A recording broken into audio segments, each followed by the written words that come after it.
আমরা দরকার হলে আরও রক্ত দেব, কিন্তু বাংলাদেশে কোনো ধরনের অন্যায়, অত্যাচার, জুলুম, নির্যাতন আমরা সহ্য করব না। কোনো চাঁদাবাজি, টেন্ডারবাজিকে আমরা এখানে জায়গা দিতে পারি না। প্রয়োজনে টেন্ডারবাজি, চাঁদাবাজির সাথে যুদ্ধ করতে যদি দরকার হয় আমরা করব, তবুও বাংলাদেশের জনগণকে এই ধরনের অন্যায়ের হস্তক্ষেপ থেকে আমরা বাঁচাতে চাই। আসসালামু আলাইকুম ওয়া রাহমাতুল্লাহি ওয়া বারাকাতুহু। আমরা যদি যে দেশে অবস্থান করছি, আপনি হিসাব করে দেখেন, 1971 তারও আগে একটা স্বাধীনতা আমাদের হয়েছিল, সেটা পাকিস্তানের কথা ধরে 1947 সাল থেকে প্রায় 70 বছর, মানে 24 বছর, 71-এ গিয়ে এটা শেষ হয়ে গেছে। এটা কি জন্য জন্ম হয়েছিল?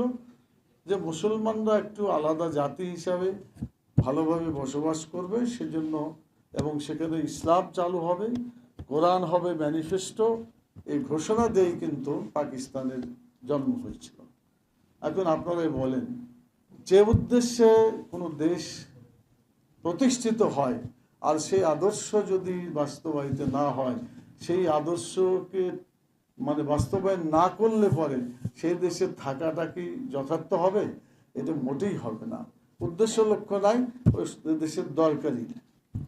সাইদ আবুল আলা মওদুদী রাহিমাহুল্লাহ তিনি বলেছিলেন, এরকম পাকিস্তান একটা কেন আরো 10টা হলেও যদি সেখানে আল্লাহর বিধান চালু না হয়, এই নিশ্চয়তা না পাওয়া যায়, তাহলে পাকিস্তানের কোনো দরকারই নাই।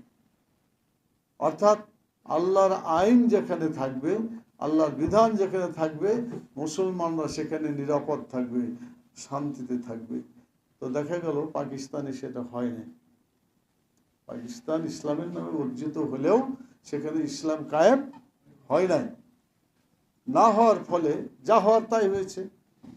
শেষ পর্যন্ত 24 বছরের মাথায় পাকিস্তান ভেঙে টুকরা হয়ে গেছে। এটাই হওয়া উচিত ছিল।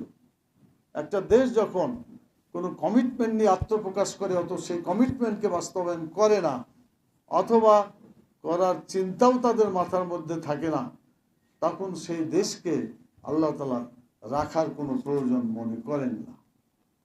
একইভাবে 1971 সালে একেবারে 2024 পর্যন্ত কয় বছর হয়? প্রায় 54 বছর। কি উদ্দেশ্যে ছিল আপনাদের সকলেরই জানা আছে। একটা ডিসপ্যারিটি ছিল, পূর্ব পাকিস্তান পশ্চিম পাকিস্তানের মধ্যে বৈষম্য ছিল।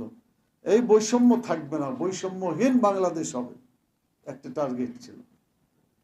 আর মানুষ সবাই খেতে পাবে, ভোটের অধিকার তাদের থাকবে, আমার ভোট আমি দিব,